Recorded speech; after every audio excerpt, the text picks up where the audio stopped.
Yang sebelumnya aku ucapin terima kasih buat kamu yang udah ngeklik video ini dan welcome to my channel Aji Feb, di mana kali ini aku bakal ngebahas nih salah seorang ya, atau bisa bilang ya seorang cewek gitu, perempuan yang di awal kehidupannya tuh dia sedih banget ya, itu dari keluarganya juga dia tuh sering mendapat penyiksaan ya kan. Habis nikah juga dia juga kehidupannya itu nggak senang-senang amat, susah gitu, tapi pada akhirnya dia itu berhasil di dalam kehidupannya. Tetapi nih ada satunya lagi nih, sayangnya karena dia itu percaya sama hal-hal yang berbau mistis gitu, kehidupannya itu berubah nih menjadi hal yang mengerikan pokoknya. Tapi gimana ceritanya?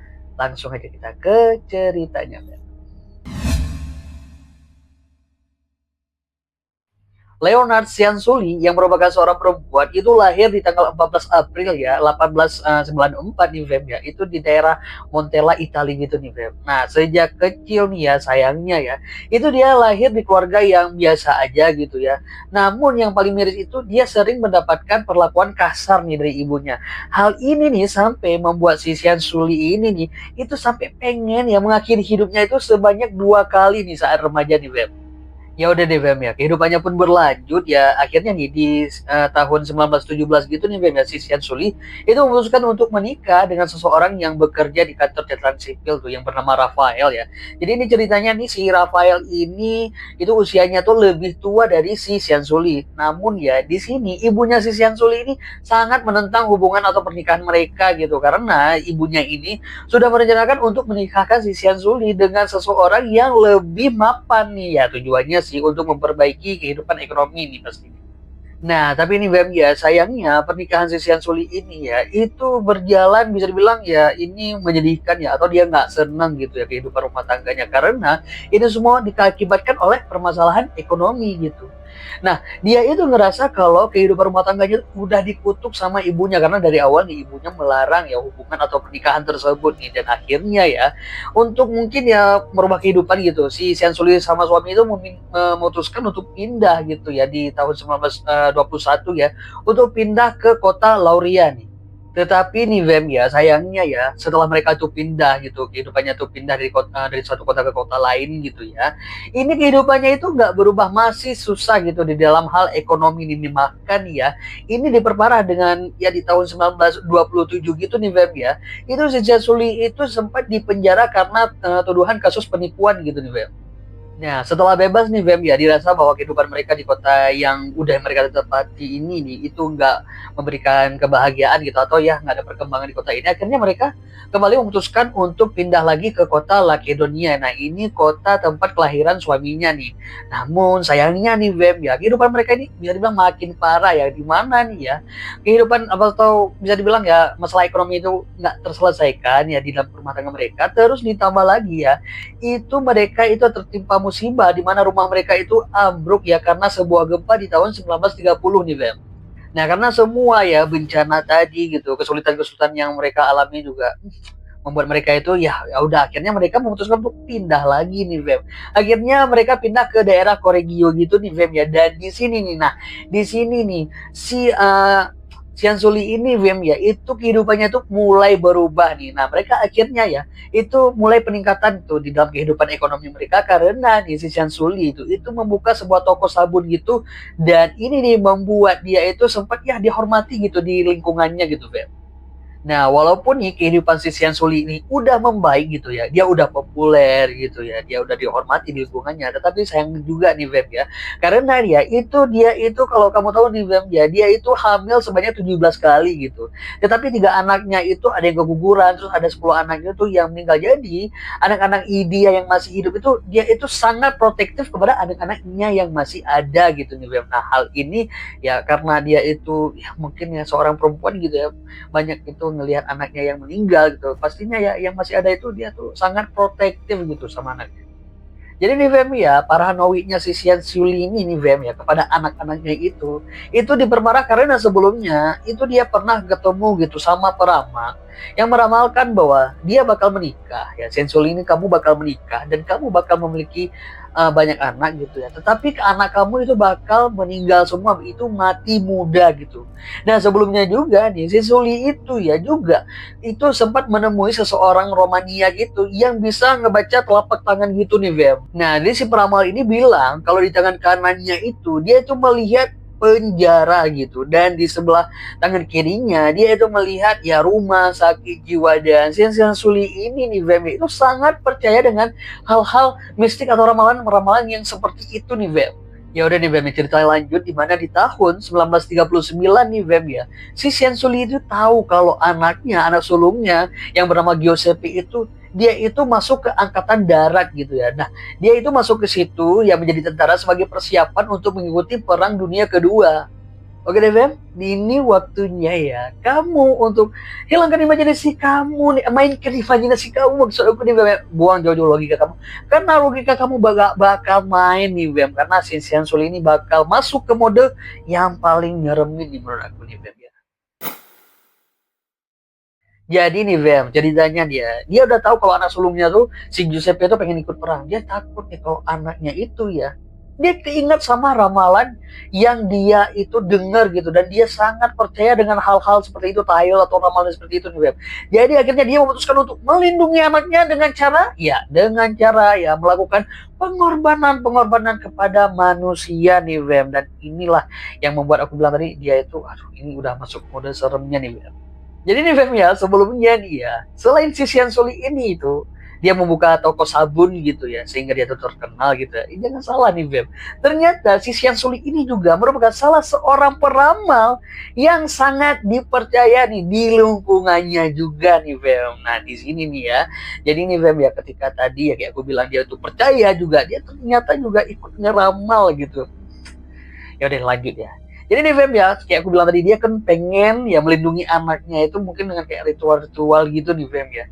Nah korbannya itu yang pertama adalah seseorang yang datang ke tempat dia untuk diramal gitu, pengen dilihat nih, yaitu si Faustina Setti nih. Nah seseorang perempuan nih yang bisa dibilang ya dia itu udah berumur gitu tapi belum dapat jodoh. Dia itu datang ke Sensuli, dia pengen tanya gitu atau ya nerawang gitu jodohnya gitu, cari jodoh gitu Feb ya. Yang Sensuli bilang ini ada kok jodohnya nih. Pokoknya jodohnya itu udah nampak nih, maka dia menyarankan untuk bertemu sama jodohnya si Faustina ini nih Bem. Terus nih Bem ya, singkat ceritanya gini nih, si Sensuli ini bilang gitu sama si Faustina gitu, ada nih jodohnya nih di daerah di Pola gitu nih, ini cocok banget sama kamu nih. Tetapi dia di sini nih ya, si Sensuli itu agak sedikit kayak menyarankan atau memaksa gitu buat si Faustina ini untuk mengabarkan dulu nih, mengabarkan kepada keluarganya itu bahwa dia itu pergi dan dalam keadaan baik-baik aja. Dan dia nggak bilang gitu, dia bilang jangan kasih tahu sama keluarga kamu kalau kamu tuh pengen ketemu sama calon kamu kah atau dapat calon, nggak, pokoknya bilang aja kamu kayak pergi gitu, terus kamu dalam keadaan baik-baik aja gitu. Ya udah deh Fem ya, ini semua sudah terencana dengan baik di mana ya. Ketika si Seti ya mengunjungi si Sensuli untuk terakhir kalinya gitu sebelum berangkat, mereka kayaknya kayak persiapan gitu sebelum berangkat ya.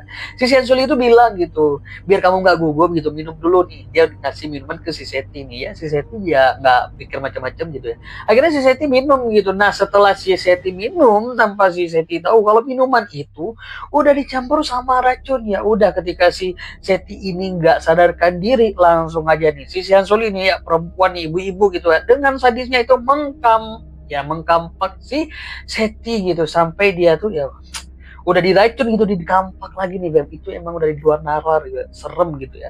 Terus nih jasadnya itu ditarik dibawa ke bagian belakang gitu nih Beb.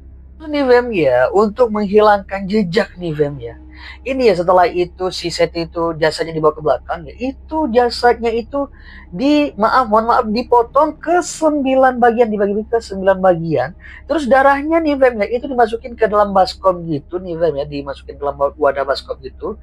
Dan bagian tubuhnya yang udah terpotong itu nih Fem ya, itu dimasukin ke dalam panci. Terus panci itu dimasukin sama soda api sebanyak 7 kilogram gitu nih Fem. Nah terus ya udah itu diaduk nih Fem ya.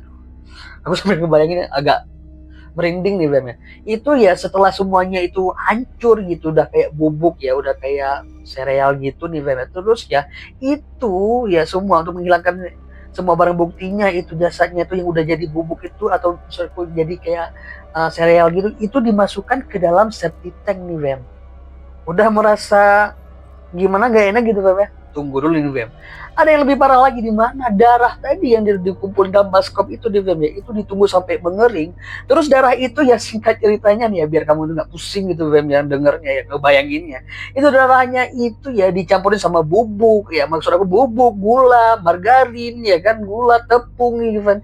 Itu sebagian semua itu ya, itu semua itu dibuat jadi kue nih Bem, dan teh yang renyah gitu nih Bem ya. Terus ya, itu makanan tadi itu ya, itu diberikan kepada tamu-tamu wanita yang datang gitu, sampai si Giuseppe juga ikut makan. Nah dia juga ikut makan nih Fem. Jadi nggak kebayang nih, serem ya, ngeri.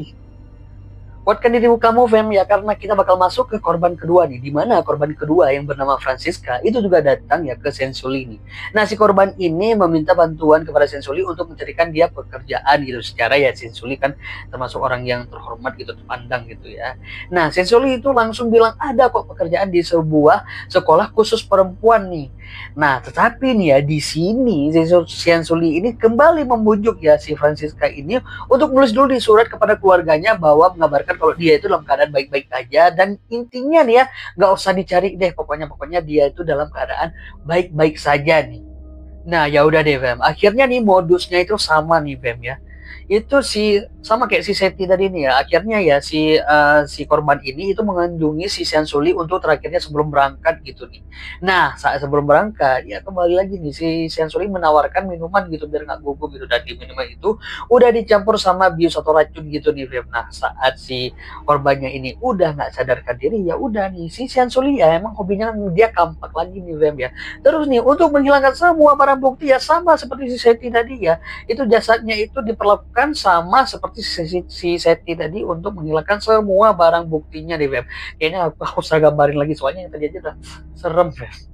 Kalau kamu nih Fem udah kesel gitu sama kelakuannya si Suli nih Fem ya, oke deh. Ini korban ketiganya dan yang terakhir nih yang bernama Virginia Cacioppo nih Fem ya, yang merupakan seorang mantan penyanyi sopran di Fem ya di La Scala nih Fem.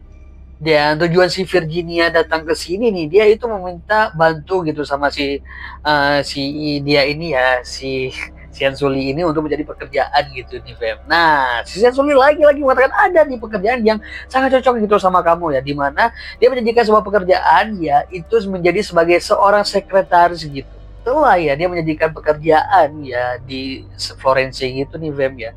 Lagi-lagi ya seperti dua korban sebelumnya, dia gitu ya menyuruh gitu atau meyakinkan si korbannya si Virginia untuk tidak memberitahu siapapun tentang pekerjaannya, terus dia kemana, pokoknya kasih tahu aja deh kalau kamu itu di suatu tempat dalam kondisi baik-baik aja, dan jangan nyari, pokoknya aku aman gitu. Nah sama pokoknya seperti dua korban sebelumnya. Nah, jadi nih Fem ya, di tanggal 30 September ya 1940, ini si Virginia ini akhirnya mendatangi si Suli untuk terakhirnya sebelum berangkat gitu. Seperti dua korban sebelumnya ya. Dan seperti dua korban sebelumnya, akhirnya dia diberikan atau disuguhkan minuman nih, dan ya udah ya itu langsung diminum ya, di mana minum itu udah dicampur racun nih. Tetapi nih agak berbeda dengan dua korban lainnya ya, di mana dua korban lainnya itu cara menghilangkan jejaknya itu atau ya jasadnya itu beda itu. Untuk kali ini nih ya si Siansul ini merasa kalau ini korbannya ini badannya itu bagus gitu, berisi gitu, putih, dan akhirnya ini lebih ekstrim nih Bem ya, di mana badannya itu dilelehkan ya, tujuannya itu jadiin apa, coba kamu tebak, dijadiin sabun nih Bem. Nah terus nih sabun itu nih Bem ya, itu juga dibagi-bagiin nih. Aku nggak ngertinya Sensuli ini kayak mana pikirannya nih Bem. Dilihat ini Bem ya, dari cara ya menghilangkan itu jasa dari korban-korbannya, ini pasti susah gitu untuk ketahuan nih kejahatan si Sensuli ini, apalagi dia orang yang sebelum dihormati gitu ya. Tetapi ini semua terbongkar ya ketika kakak ipar si Virginia itu curiga gitu, ini adik iparnya itu kemana gitu ya, adik iparnya gitu ya.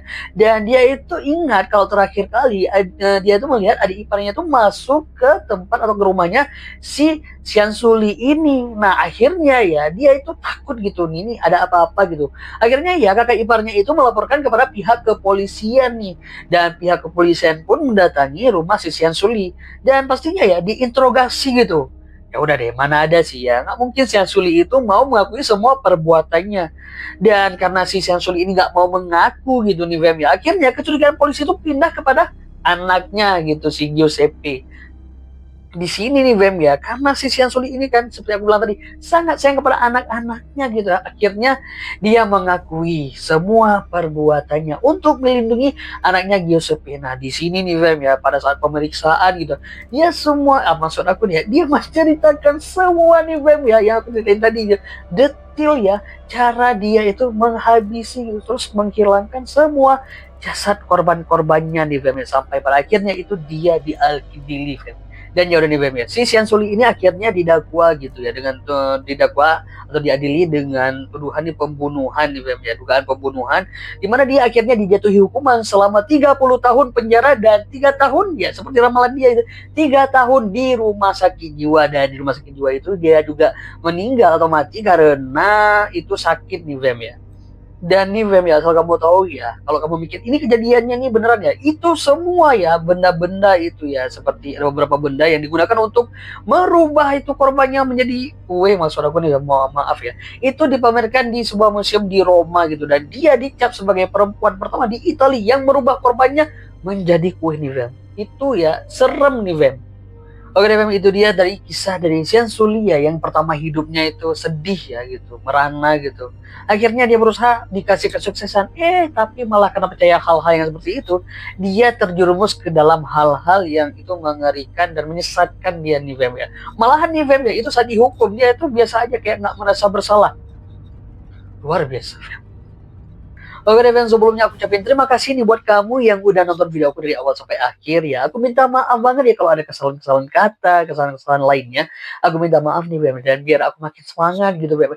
Jangan lupa itu like, comment, dan subscribe ya. Jumpa lagi nih di video aku yang lainnya di Aji Fam, because you my family, I call you my fam. Bye-bye.